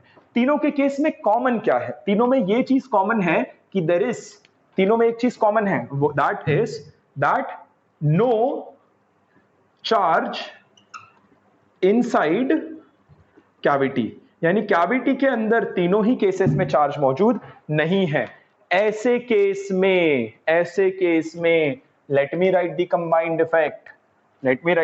इफेक्ट. ऐसे केस में electric field inside cavity is equal to 0. याद कर लो, इट्स अ प्रॉपर्टी. ऐसे केस में जहां पर कैविटी के अंदर कोई चार्ज नहीं है और आपका कंडक्टर जो है, आपका स्फेरिकल कंडक्टर जो है वो कंडक्टिंग मटेरियल का बना हुआ है, सॉलिड स्फीयर है, चाहे वो न्यूट्रल हो, चाहे वो चार्ज्ड हो, चाहे वो किसी एक्सटर्नल फील्ड में रखा हो, कैविटी के अंदर आपका इलेक्ट्रिक फील्ड 0 होगा. But let me point it out. कौन सा इलेक्ट्रिक फील्ड 0 होगा? It's going to be total electric field. Let us not confuse. Individual electric field 0 नहीं होते, टोटल इलेक्ट्रिक फील्ड 0 होगा. ये बहुत बेहतरीन सी बात होती है, राइट? अब एक चीज समझना, कैविटी के अंदर इलेक्ट्रिक फील्ड 0 होता है, मतलब कैविटी के अंदर आप जो है किसी भी इलेक्ट्रिकल इंस्ट्रूमेंट को रखेंगे तो वो इंस्ट्रूमेंट अनअफेक्टेड रहेगा, बाहरी चीजों से उसको फर्क नहीं पड़ेगा, क्योंकि अंदर इलेक्ट्रिक फील्ड कितना है? 0 है. तो भले ही आप एक न्यूट्रल कंडक्टर ले लो, अंदर कैविटी में कोई भी सेंसिटिव इलेक्ट्रिकल डिवाइस रख दो और इसको बहुत ही बड़े इलेक्ट्रिक फील्ड के अंदर डाल दो, फर्क नहीं पड़ता. व्हाई? क्योंकि कैविटी के अंदर इलेक्ट्रिक फील्ड कितना होगा? 0. This phenomena is called as shielding. This is called as electrical shielding. Electrical shielding का मतलब क्या है कि इलेक्ट्रिकल इंस्ट्रूमेंट को आप किसी कंडक्टर की कैविटी में रख देंगे, कैविटी के अंदर कोई चार्ज नहीं होगा, सिर्फ इंस्ट्रूमेंट को आपने रख दिया, तो उस इंस्ट्रूमेंट पे कोई भी इलेक्ट्रिक फील्ड आपका, यानी उस इंस्ट्रूमेंट पे नेट इलेक्ट्रिक फील्ड 0 होगा, यानी कि वो इंस्ट्रूमेंट अनअफेक्टेड रहेगा, शील्डेड रहेगा. सिंस इलेक्ट्रिकली शील्डेड है इसलिए इसको कहते हैं हम electrical shielding. Now this was about a conductor, be it charged, neutral or kept in an external field, who does not have any charge inside cavity. ये वो केस था. अब हम पढ़ने जा रहे हैं कि वो कंडक्टर जिसकी कैविटी में चार्ज होगा तो उसमें क्या होता है, उसको पढ़ेंगे. उसके पहले आप नोट करिए. ओके, यहां पर जो है हमने कैविटी इनसाइड अ कंडक्टर की बात किया और हमने ये 3 चीज पढ़ी है जो मैंने आपको बोला याद रखो. इलेक्ट्रोस्टैटिक शील्डिंग और you can say electrical shielding. But कौन सा कंडीशन हमने पढ़ा है? वी हैव स्टडीड अबाउट जब कैविटी में कोई चार्ज ना हो. इसको बदलेंगे. अब जो है कैविटी में चार्ज है. अब देखते क्या होगा. अब अगर मान लीजिए कि आपका ये स्फीयर है और let me modify the topic, इसको मॉडिफाई कर देते हैं ना.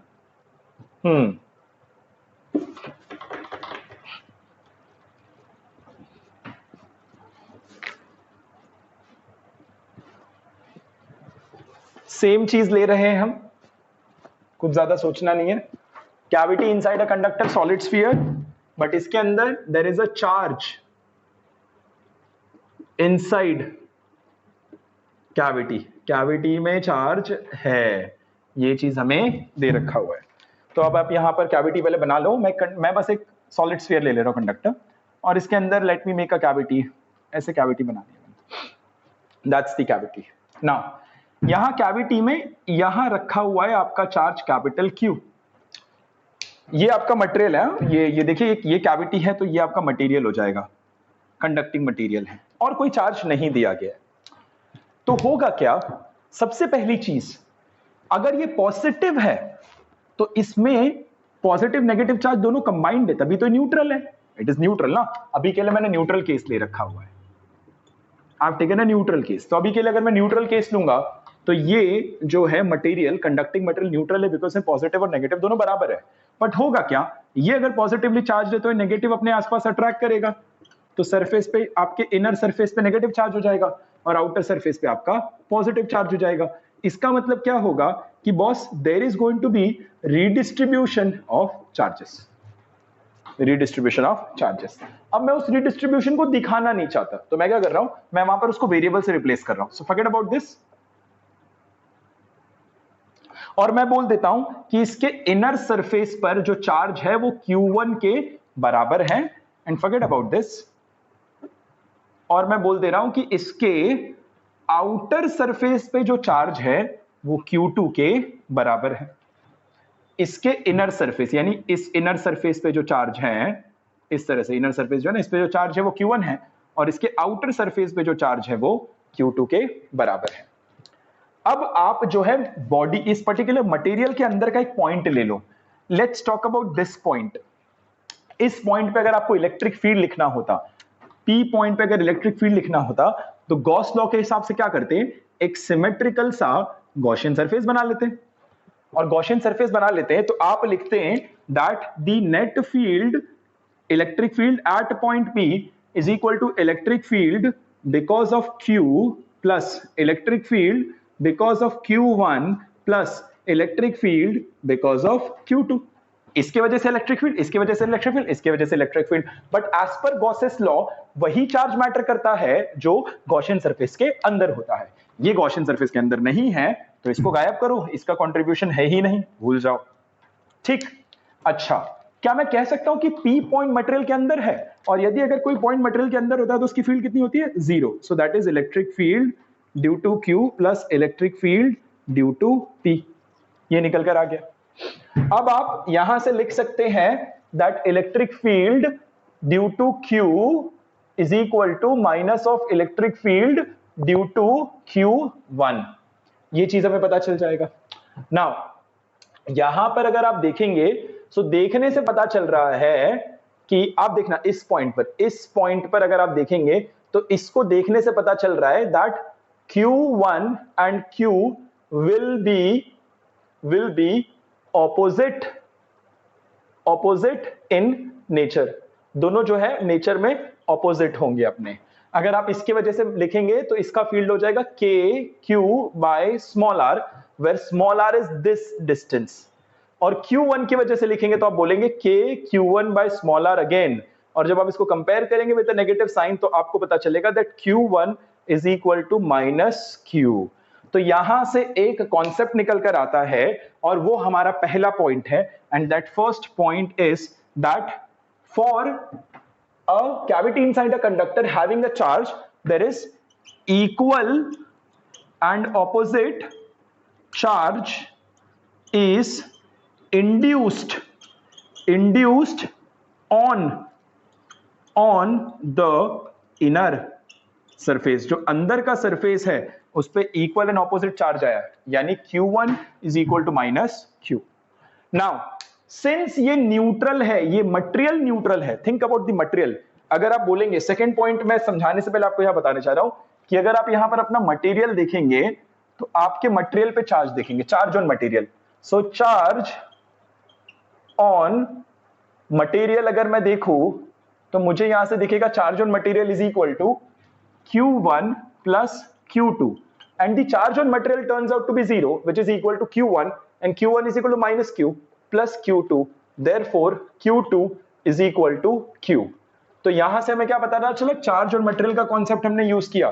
तो सेकंड आउटर सरफेस का चार्ज निकालने के लिए you will have to think about the charge on material, कि आपको चार्ज ऑन मटेरियल लिखना होगा.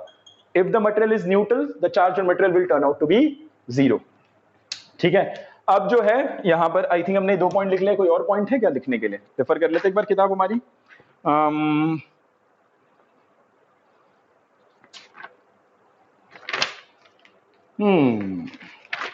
नहीं, और कोई पॉइंट नहीं है. तो यहां से हमने क्या समझा? First of all, inside the material electric field due to Q2 is definitely 0 because वो गॉसियन सरफेस के बाहर है. Because of Q plus Q1 it has to be 0 because P point is inside the material. इसका मतलब ये दोनों charge equal and opposite हो गए और इस तरह से आपने चार्जेस का रीडिस्ट्रीब्यूशन कर दिया है. अब इस कॉन्सेप्ट को यूज करके हम कुछ कुछ सवाल करने वाले हैं. इसे कॉपी करो. Alright, so now we have a question in which we have a solid neutral conductor, that's the solid neutral conductor of radius r, and it has a cavity, इस तरह से represent किया गया है, and the cavity has a charge small q. now ये point P बाहर है जो कि सेंटर से r डिस्टेंस दूर है. बोला गया है electric field at point P बताओ. solid neutral conducting sphere having a cavity and there is a charge inside cavity, point P is outside at a distance r from the center. बोला है उस पे फील्ड बताओ. बोला है field बताओ मतलब टोटल बताओ, इंडिविजुअल नहीं पूछा, टोटल पूछा है. अब कैसे करेंगे इस चीज को? Right now pause the video, try attempting yourself, फिर मैं बताता हूं. ठीक है. Okay, get back. I suppose आपने वीडियो पॉज करके इसको सॉल्व कर लिया है. ज्यादा दिमाग लगाना ही नहीं था. गॉस लॉ पॉइंट P पे बोला है ना, तो भाई पॉइंट P पर गॉसियन सरफेस बना दो. गॉसियन सरफेस बना दो. पॉइंट P के नजर से देखोगे तो चार्ज एनक्लोज्ड कितना है? चार्ज एनक्लोज्ड अगर आप देखेंगे पॉइंट P के. अच्छा एक बात बताओ, बाहर से अगर अंदर देखूं, किसी बाहर से अंदर देखूं तो क्या मुझे कैविटी दिखेगा? The answer is no. बाहर से अंदर देखूं तो सॉलिड स्फीयर दिखेगा, और सॉलिड स्फीयर का अगर टोटल चार्ज निकालूं तो क्या निकल कर आएगा? चार्ज डिस्ट्रीब्यूशन कैसे देखना क्या होगा? ठीक है, ये प्लस Q है ना, तो ये सरफेस A पर माइनस Q आएगा और यहां B पर it's going to B again plus Q. और अगर मैं बाहर से देखूं, बाहर से अगर मैं देखूं तो मुझे दिखेगा बाहर से clear cut that electric field, Gauss law के हिसाब से लिख रहा हूं, electric field at point P as पर गॉस लॉ. देखो ऐसे लिखते हैं, पहले मैं गॉस लॉ के हिसाब से लिखता हूं.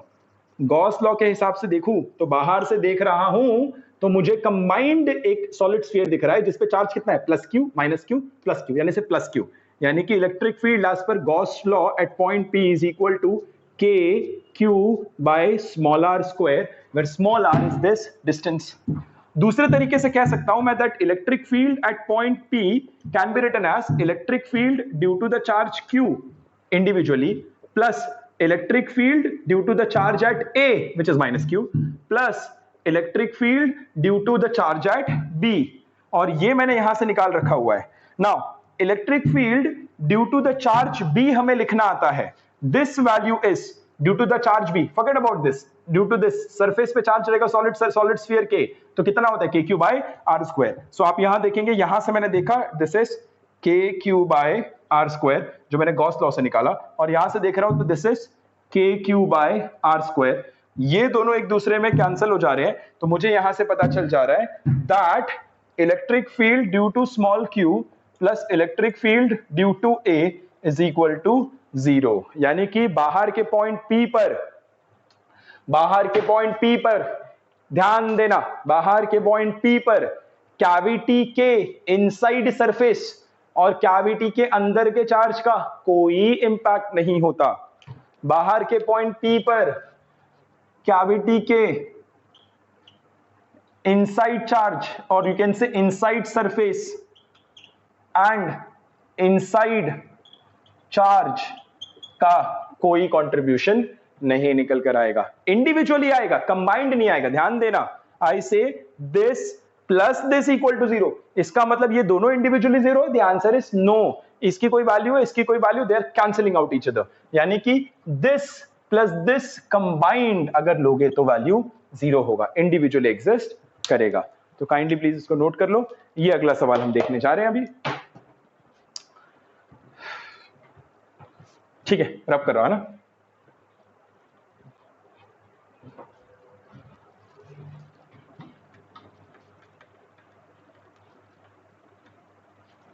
ये क्वेश्चन कॉपी करो, तब तक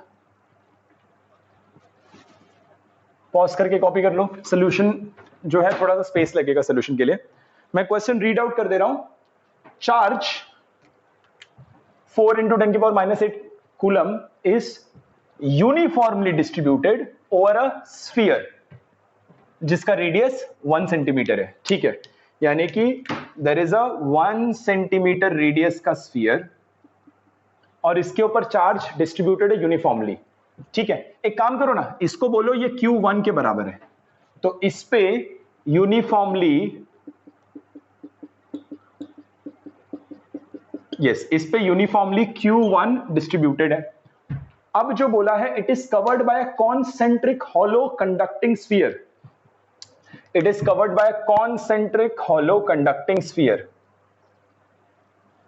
ये वो कॉन्सेंट्रिक हॉलो कंडक्टिंग स्फीयर है, राइट? हॉलो स्फीयर ना, यहां क्या है, दिस इज वैक्यूम, यहां पर कंडक्टिंग मटेरियल है, राइट? तो कॉन्सेंट्रिक हॉलो कंडक्टिंग स्फीयर जिसका रेडियस 5 सेंटीमीटर के बराबर है, यानी कि ये जो है वो 5 सेंटीमीटर है। यहां पर देखो बॉस, मैंने थिकनेस दिखाई है, बट ये थिकनेस मुझे इसलिए लिखना है क्योंकि इसका ये इनर सरफेस है, this will be termed as the inner surface and this will be termed as the outer surface, इसलिए मैंने thickness दिखाया, but technically the thickness is not given, so मैं thickness दिखाऊंगा पर उसको साथ ही साथ में negligible भी मान लूंगा, राइट? अब क्वेश्चन पे आ जाते हैं। 5 सेंटीमीटर के दिया हुआ क्वेश्चन ने क्या बोला है, electric field eight 0.2 centimetre from the centre, electric field eight 0.2 centimetre from the centre, 0.2 centimetre, 1 centimetre यहां पर, यानी यहां पर P1 पॉइंट पे इलेक्ट्रिक फील्ड लिखने बोला है।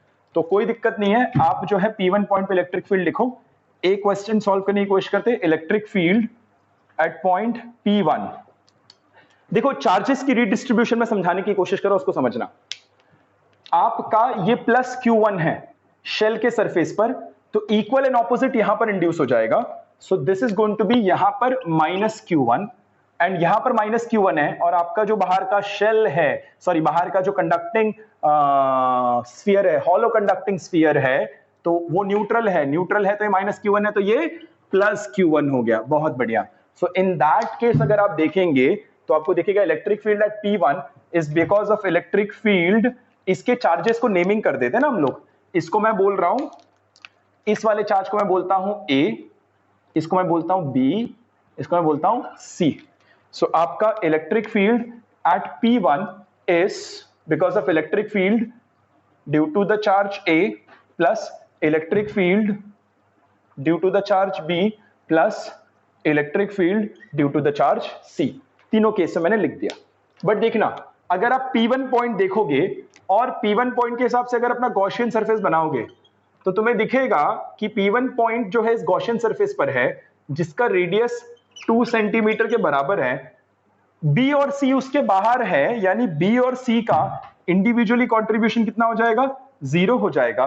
तो जो कंट्रीब्यूशन होगा A का होगा and that is going to be KQ/R। But Q कौन सा, Q1, तो इसकी वैल्यू हम लिख देंगे, K को लिखा 9 × 10⁻⁹, Q1 अपना कितना हो चुका है 4 × 10⁻⁸ upon R। R is going to be this distance 2 centimeter which is 2 × 10⁻⁻2 square, R square। So this, ये वैल्यू निकल कर आ जाएगी, प्लीज कैलकुलेट खुद कर लेना। ये हमने पहला सवाल कर लिया। अब दूसरा सवाल देखते हैं। दूसरे सवाल में बोला है, ये नोट कर लो प्लीज हाँ, क्योंकि दूसरे सवाल में डायग्राम भी बदलने वाला है। A charge of 6 × 10⁻⁸ coulomb is placed on the hollow sphere. ठीक है, सो पिछले क्वेश्चन के जो भी कंटेंट उसको मिटाने जा रहा हूं मैं, वो ये था। पहले तो ये गॉस सरफेस मिटेगा, ये गायब होगा, ये रहेगा, ये गायब हो जाएंगे दोनों, गायब हो जाएगा। ओके, अब जो है अपने को क्या बोल रखा हुआ है कि आपका अब बोला है कि हॉलो कंडक्टिंग स्फीयर के ऊपर इसमें बाहर से ला करके 6 इंटू 10⁻⁻8 कूलम चार्ज डाल दिया, बाहर से लाकर 6 इंटू 10⁻⁻8 कूलम चार्ज डाल दिया है। और उसके बाद बोला है कि इस पर्टिकुलर सेटअप में सरफेस चार्ज डेंसिटी बताना है, यानी कि चार्ज पर यूनिट एरिया किसके लिए, आउटर सरफेस के लिए, आउटर सरफेस के लिए निकालना है, राइट। तो एक काम करते हैं, सबसे पहली चीज यहां पर एक चीज का ध्यान रखना कि सबसे पहला प्रॉपर्टी क्या होता है, अगर इस पे Q1 चार्ज है तो बाय डिफॉल्ट जरूरी है कि यहां पर कितना होगा, -Q1 होगा। अगर इस पे Q1 है तो यहां -Q1 होगा, और यहां पर मुझे पता नहीं क्या होगा, मैं इसको मान लेता हूं Q। अगर ये -Q1 होगा, ये पता नहीं क्या होगा, Q होगा। लेकिन अगर मैं मटेरियल पे चार्ज देखूं तो मटेरियल पे टोटल चार्ज कितना था, मटेरियल पे the total charge was 6 into 10⁻⁻8। और लेकिन मटेरियल पे टोटल चार्ज लिखेंगे कैसे, हम लिखेंगे Q minus Q1 is equal to 6 into 10⁻⁻8। तो Q कितना निकल कर आ गया, 6 इंटू 10⁻⁻8 प्लस Q1, Q1 अपने पास कितना है 4 इंटू 10⁻⁻8, तो ये निकल कर आ जा रहा है 10 इंटू 10⁻⁻8 कूलम। तो यहां से मुझे पता चल गया दिस इज 10 इंटू 10⁻⁻8 कूलम। अब हमसे पूछा गया था कि चार्ज डेंसिटी कितना है। सी बी क्वेश्चन को अगर मैं सॉल्व करूं, ये तो हमने ए किया, बी अगर मैं करूं तो चार्ज डेंसिटी कितना होगा, charge density will be sigma surface charge density, but कौन से सरफेस का, यहां नेमिंग कर दे रहा हूं मैं, फिर से सेम फॉलो कर रहा हूं, ए बी एंड सी। हमसे आउटर सरफेस के बारे में बोला गया, तो मैं लिखूंगा sigma of C is equal to outer surface का charge which is small q upon outer surface का area that is area of C which is going to be 10 into 10⁻⁻8 coulomb upon area of C क्या हो जाएगा 4 पाई are square, यानी 4 पाई r कितना अपने पास 5 centimetre, 5 into 10⁻⁻2 the whole square. आप इसकी कैलकुलेशन कर लेना and you will end up getting the answer. Please note it down. Yes, बहुत ही इंपॉर्टेंट इंटरेस्टिंग क्वेश्चन, ध्यान रखना, बिकॉज इसी क्वेश्चन पे बार बार अलग अलग फॉर्म में सवाल आने वाले हैं। क्या दे रखा है, we have got parallel conducting plates. पहली चीज, the moment you say parallel conducting plates, हम मान के चलेंगे कि इनफाइनाइट साइज है प्लेट का, it is infinitely big, because infinitely big के लिए फॉर्मूला होता है, नॉर्मल कंडक्टिंग प्लेट के लिए कोई फॉर्मूला नहीं है, हमने पढ़ा है, नॉर्मल के लिए फॉर्मूला नहीं होता, इनफाइनाइट प्लेट के लिए होता है, सो वो मान के चलेंगे। अब बोला है कि दो कंडक्टिंग प्लेट है A and B, they are kept parallel to each other, A को चार्ज Q1 दे दिया, कहां दिया ये नहीं बोला, ए को चार्ज Q1 दिया, बी को चार्ज Q2 दिया। अब बोला कि बताओ डिस्ट्रीब्यूशन ऑफ चार्जेस क्या होगा। What do mean by distribution of charges, distribution of charges का मतलब है कौन से सरफेस पे कितना चार्ज, कौन से सरफेस पे कितना चार्ज। कहने का मतलब है कि ए के लेफ्ट सरफेस पे कितना चार्ज, ए के राइट सरफेस पे कितना चार्ज, बी के लेफ्ट सरफेस पे कितना चार्ज, बी के राइट सरफेस पे कितना चार्ज, ये सवाल हमसे पूछा गया है। अब ऐसे क्वेश्चन को हम सॉल्व कैसे करेंगे, late me make you understand that. सबसे पहली चीज मैं आपको एक कॉन्सेप्ट याद दिलाना चाहता हूं, दैट इलेक्ट्रिक फील्ड, यह मैंने आपको पढ़ाया हुआ था, यहां देखते हैं, electric field due to infinite non conducting plate. बेटा यहां पर ध्यान रखना मैंने क्या कहा है, मैंने नॉन कंडक्टिंग प्लेट बोला है।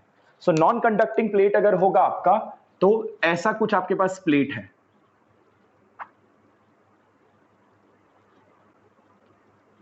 तो नॉन कंडक्टिंग प्लेट है जिसके एक सरफेस पर प्लस सिग्मा दिया गया है, एक सरफेस पर प्लस सिग्मा दिया गया है, तो इस पॉइंट पर आपकी इलेक्ट्रिक फील्ड होगी away and it's going to be sigma upon 2 epsilon not.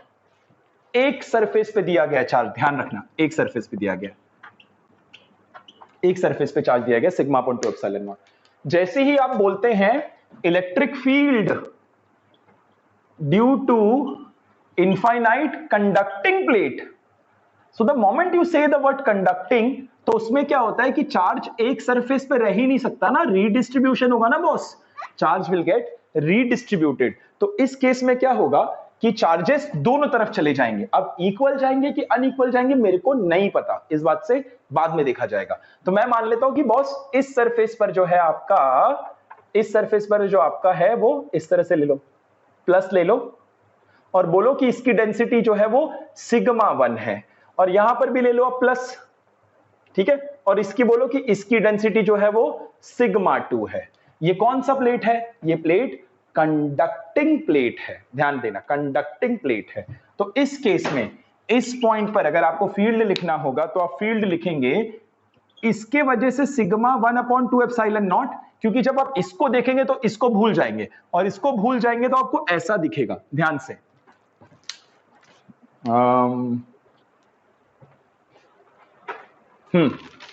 देखो अगर आप जब इसको देखोगे तो इसको भूल जाओगे और इसको देखोगे तो ऐसा दिखेगा। तो क्या लिखा? Sigma 1/2 epsilon not. ठीक है, जब इसको देखोगे तो इसको भूल जाओगे, इसको देखोगे तो कैसे लिखोगे? ऐसे लिखोगे। ठीक है, इस चीज का आप ध्यान रखना, एक चार्ज को देखते वक्त दूसरे को भूल जाते हैं। तो जब आप इसके वजह से लिखोगे तो आप लिखोगे फिर से यहां पर सिग्मा 2/2 एप्सिलॉन नॉट। तो इसको कंबाइन करके मैं बोलूंगा sigma 1/2 epsilon naught plus sigma 2/2 epsilon naught. Now अगर मैं मान लूं कि दोनों की सरफेस डेंसिटी सेम है, सरफेस डेंसिटी सेम है कि भाई ये भी प्लस सिग्मा है ये भी प्लस सिग्मा है, तो यहां पर निकल आएगा sigma bye 2 epsilon naught plus sigma bye 2 epsilon not and effectively sigma bye epsilon naught. तो यहां पर तब जाकर ये बोलते हैं sigma bye 2 epsilon not for non conducting, sigma bye epsilon not for conducting. However I will always recommend you कि आप जो है प्लेट के एक तरफ वाले चार्ज को देख करके सिग्मा बाय 2 एप्सिलॉन नॉट ही लिखा करो, क्योंकि एक तरफ के लिए सिग्मा बाय 2 एप्सिलॉन नॉट लिख लिया, दूसरी तरफ के लिए भी सिग्मा बाय 2 एप्सिलॉन नॉट लिखो। और कंडक्टिंग में होगा क्या? दोनों तरफ चार्ज होंगे, तो एक के तरफ से लिखो। कहां कौन सा यूज करके formula? Sigma bye 2 epsilon not using the case of non conducting plate. और उसी तरह से आप दूसरे के लिए भी लिख लिया करो। ये क्लियर है? तो इसको भी आप नोट करेंगे। Will be using this concept to solve this particular problem. Please copy it. Okay, so इस क्वेश्चन को सॉल्व करना शुरू करते हैं। थोड़ी देर पहले जो कॉन्सेप्ट बताया था कि हम मानेंगे एक तरफ प्लेट का चार्ज और उसके हिसाब से लिखेंगे सिग्मा बाय एप्सिलॉन नॉट, दूसरी तरफ होगा तो उसका भी लिख देंगे कंबाइन करके, ऐसे हमारा प्रॉब्लम हमेशा आसान हो जाएगा। ठीक है, नाउ शुरू करते हैं। ये आप अपना प्लेट बना लो, ये दूसरा प्लेट बना लो। चार्जेस की रीडिस्ट्रीब्यूशन जाननी है ना, तो सबसे पहली चीज है कि आप जो है मान लो कि इस सरफेस पे आपका जो चार्ज है वो स्मॉल क्यू के बराबर है। मुझे नहीं पता स्मॉल क्यू क्या है, इट्स अ वेरिएबल। तो एज पर this thought, the concept that we have understood कि दो प्लेट्स अगर एक दूसरे को फेस करते हैं ना तो उनके चार्ज, अच्छा ये तुम्हें पता ही नहीं है, तो एक काम करते इसको मान लो आप Q1 और इस फेस के चार्ज को आप मान लो Q2, इसको मान लो Q1, इस फेस के चार्ज को आप मान लो Q2। ठीक है, मैं प्रूव करूंगा ये दोनों ऑपोजिट होंगे, कैसे देखते हैं। आपको क्या करना है कि आपको जो है इस पॉइंट पर मैं बोल रहा हूं फील्ड निकालो, तो उस पॉइंट पर फील्ड निकालने के लिए आप क्या करेंगे, आप जो है अपना गॉसियन सरफेस इससे पास करेंगे। ये इस तरह का मैं गॉसियन सरफेस बना ले रहा हूं, है ना, इस तरह का मैं गॉसियन सरफेस बना रहा हूं, ध्यान देना, इस तरह का मैं गॉसियन सरफेस बना रहा हूं। ठीक है, इस पॉइंट पर मुझे फील्ड निकालना है। इस पॉइंट पर अगर आप फील्ड देखेंगे तो ये पॉइंट कहां पर है? This point is inside the material of the conductor, तो उसमें फील्ड कितना होगा? 0 होगा। तो उस पॉइंट पे अगर आप फील्ड लिखेंगे, let's say this point is P, तो electric field, the total electric field at point P is equal to electric field because of Q1 plus electric field because of Q2। और यहां से अगर आप देखेंगे तो इसकी वैल्यू 0 आता है। Q1 की वजह से आएगा आपका sigma bye 2 epsilon not. Sigma क्या होगा? Q1 अपॉन इसका एरिया मान लो A, इसका एरिया मान लो A, so Q1 upon A sigma upon 2 epsilon naught plus इसके वजह से क्या होगा? Q2 upon A upon 2 epsilon not. Since they are equal to 0, I can say that Q1 equal to minus Q2, equal and opposite charge, यानी दो plate एक दूसरे को फेस करेंगे तो इस पे जितना चार्ज होगा उसका इक्वल एंड ऑपोजिट इस पे होगा। Equal and opposite charges are there on the facing plates. तो यहां से एक लर्निंग ड्रॉ कर लो that facing surfaces have equal and opposite charges। Kindly please इसको याद रखना, जो आपके फेसिंग सरफेसेस होते हैं they have equal and opposite charges. तो यहां से मैंने प्रूफ भी किया है। ठीक है, तो चलो अब इसी डायग्राम को आगे कंटिन्यू नहीं करूंगा, दूसरा डायग्राम ले लेता हूं। तो यहां पर मैं ले ले रहा हूं अपना डायग्राम फिर से। ठीक है, अब जो है, अब ज्यादा बताने की जरूरत नहीं है, हमने यहां पर चार्ज Q मान लिया, तो यहां पर माइनस Q माना, ठीक है। यहां पर चार्ज कितना होगा नहीं पता, लेट्स से यहां पर चार्ज कैपिटल Q1 है और यहां पर चार्ज जो आप कैपिटल Q2 ले लो। अब इतना आपको पता है कि इस पे Q1 था, अच्छा ये तो Q1 ले चुके हैं ना, sorry sorry sorry sorry, Q1 मतलब इसको ले लो आप अल्फा और इस पे बोलो बीटा। तो आपको पता है कि पहले प्लेट पे Q1 चार्ज है, तो Q1 is equal to alpha plus Q and Q2 is equal to minus Q plus beta.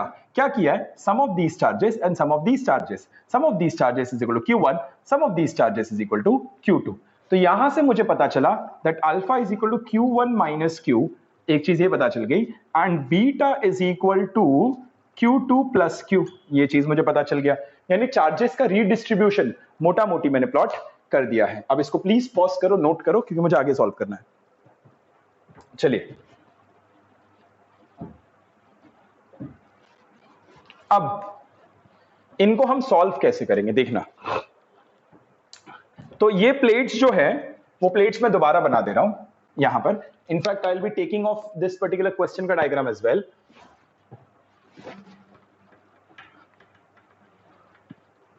सो यहां पर मैं प्लेट्स दोबारा बना दे रहा हूं।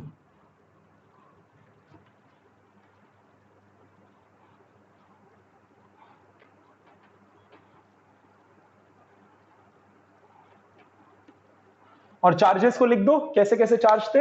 यू हैड, यहां पर यू हैड Q, यहां पर यू हैड माइनस Q, यहां पर you have Q1 minus Q and यहां पर you have Q2 plus Q। बढ़िया। अब मैं यहां पर आपको 3 पॉइंट दे रहा हूं, 3 नहीं 5 पॉइंट दूंगा। पांचों पॉइंट पे आपको इलेक्ट्रिक फील्ड लिखना दिखाना है मुझे, कैसे लिखते हैं।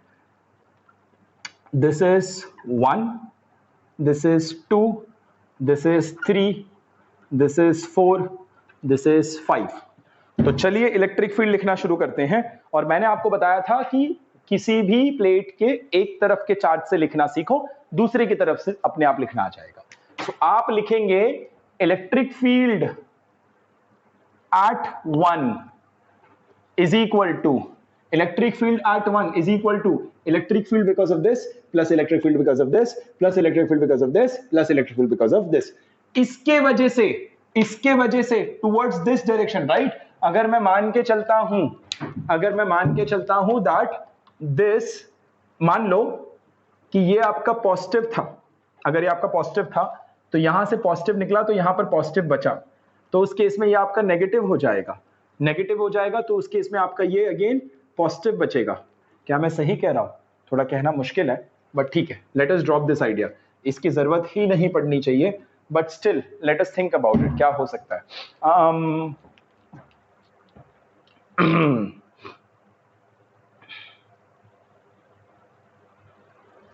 चलो जब उसकी जरूरत आएगी तब देखते हैं। अभी के लिए सरफेसेस को नाम दे दो। इसके इस सरफेस को मैं बोल रहा हूं, लेफ्ट वाले सरफेस को बोल रहा हूं मैं A, इसको बोल रहा हूं B, इसको बोल रहा हूं C, इसको बोल रहा हूं D। सरफेस के नाम है ABCD। तो electric field at 1 will be electric field at 1 due to A, due to the charge on the surface A, plus electric field at 1 due to the charge on the surface B, plus electric field at 1 due to the charge on the surface C, plus electric field at 1 due to the charge on the surface D। ये हुआ principle of superposition. चारों की वजह से लिखो ना यहाँ पर, and then you can write and then you can figure out this value. आपको यहां से इसकी वैल्यू पता चल जाएगी। अब ये सब इलेक्ट्रिक फील्ड कैसा होगा, sigma bye 2 epsilon not, sigma bye 2 epsilon not, sigma bye 2 epsilon not and sigma bye 2 epsilon not. But the point is कि ये होगा आपका सिग्मा A, ये सिग्मा B, ये सिग्मा C, ये सिग्मा D। इस चीज का ध्यान रखना रहेगा, राइट। तो अब मैं क्या कर रहा हूं, मैं यहां पर सेकंड वाला पॉइंट कंसीडर करूंगा। I am more focused on this. Why? Because it is in the material of the conductor and I know that electric field inside the material of the conductor is 0.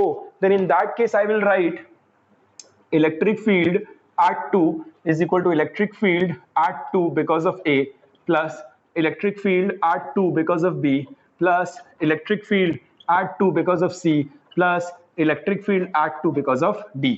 Now the net field, electric field at 2 is equal to 0. because this point 2 is inside the material of the conductor. That is something that we know. Now a surface की वजह से कितना होगा?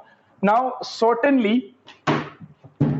यहां पर question में अगर कुछ दिया है क्या, ये थोड़ा सा चार्जेस की कंपैरिजन मुझे समझना है, and if I'm missing out something I just need to check that.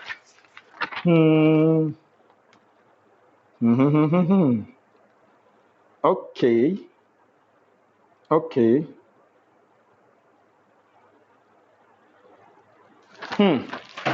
चलो एक काम करते हैं, ये ऑब्वियसली बात है, क्यू को मैं पॉजिटिव मानूंगा तो एक पॉजिटिव में से पॉजिटिव निकला और भी छोटा चार्ज निकला तो ये भी पॉजिटिव हो जाएगा, ये डेफिनेटली नेगेटिव हो जाएगा बिकॉज ऑब्वियसली बात है ये माइनस क्यू है, और ये तो प्लस हो गए दोनों तो ये पॉजिटिव हो जाएगा. So we know the direction as well.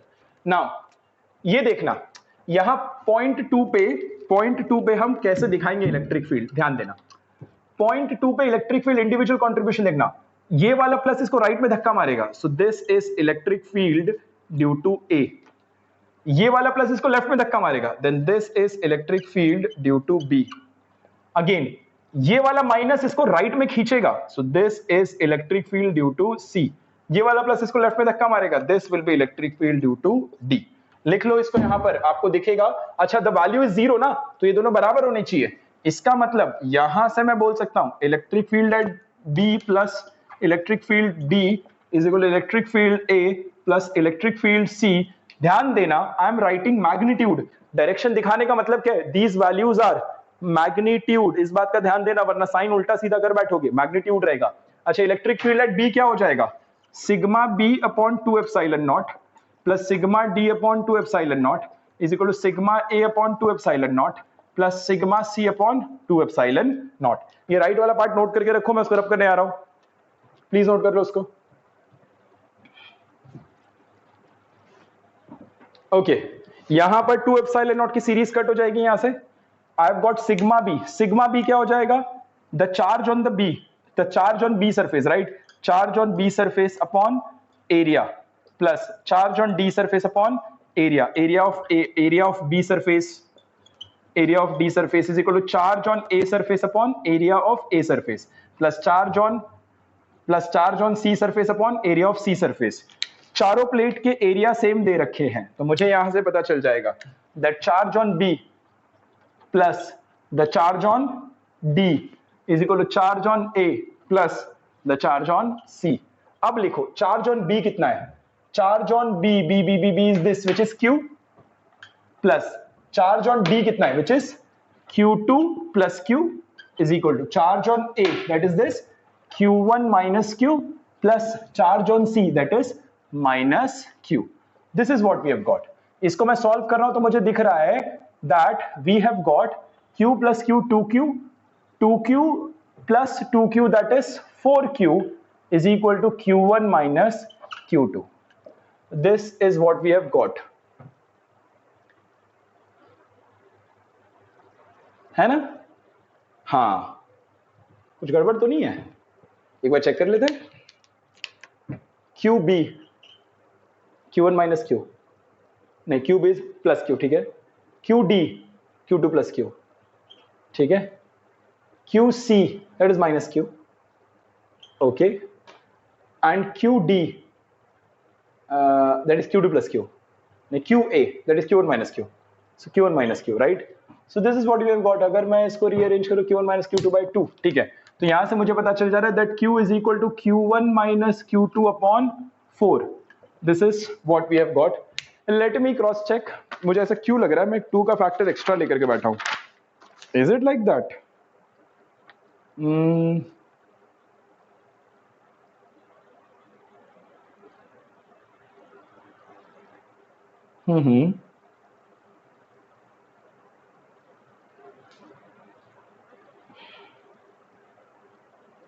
Q1 minus Q. I made a mistake. एक चीज का ध्यान रखना, यहां पर हमने क्या किया, एक बात बताओ, ये वाला सरफेस देखना, C नेगेटिव चार्ज होने की वजह से पॉइंट 2 पर धक्का ना मार करके पुल लगाया.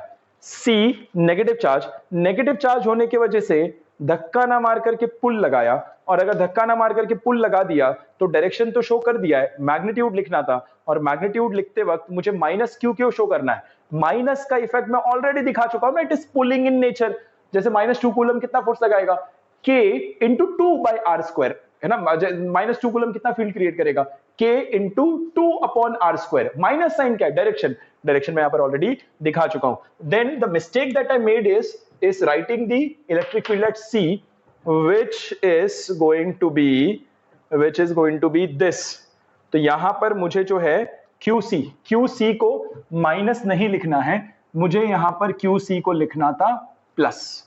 अब ठीक है, क्योंकि मैं ऑलरेडी उसका मैग्नीट्यूड मैं ऑलरेडी उसका डायरेक्शन यूज कर चुका हूं ना। Then with this case this will get cancelled and I will have 2Q is equal to Q1 minus Q2। तो यहां से Q मिल जाएगा मुझे Q1 माइनस Q2 अपॉन 2। ये रहा हमारा Q। और अगर मुझे Q मिल गया तो अब मैं रीडिस्ट्रीब्यूशन बड़ी आसानी से दिखा सकता हूं, और रीडिस्ट्रीब्यूशन कुछ ऐसे हुआ। ये आपका हो गया, this is Q1 minus Q2 upon 2। This is minus times Q1 minus Q2 upon 2। Similarly इसका लिख लो, इसका लिख दो, ये कितना हो जाएगा? Q2 plus Q। Q2 plus Q हो जाएगा Q1 plus Q2 upon 2, and this is going to be Q1 minus Q2, then it's going to be Q1 plus Q2 upon 2। इस तरीके से हमने रीडिस्ट्रीब्यूशन लिख दिया।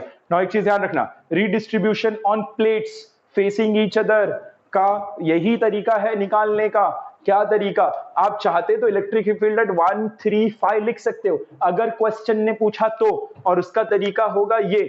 लेकिन अगर हमें चार्जेस निकालने हैं रीडिस्ट्रीब्यूशन के, तो इलेक्ट्रिक फील्ड एट 2 लिखो, inside the material of the system लिखो, क्योंकि उसको आप जीरो दिखा सकते हो ना, क्योंकि वो inside the material of the system है, उसको आप जीरो दिखा सकते हो, तो आपकी इक्वेशन अपने आप आसान हो जाएगी, राइट।